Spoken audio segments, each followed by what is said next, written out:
மானா குறையும் இன்னு மாசு படியும் இன்னு வீணா கதை முடிஞ்சு போச்சு.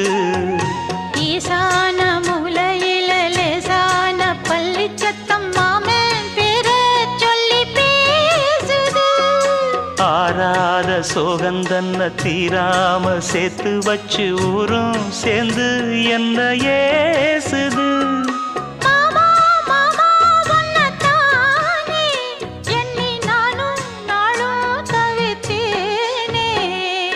கூண்டுக்குள்ள என்ன வச்சு கூடி நின்ன ஊற விட்டு கூண்டுக்குள்ள போனதென்ன கோலக்கிளியே.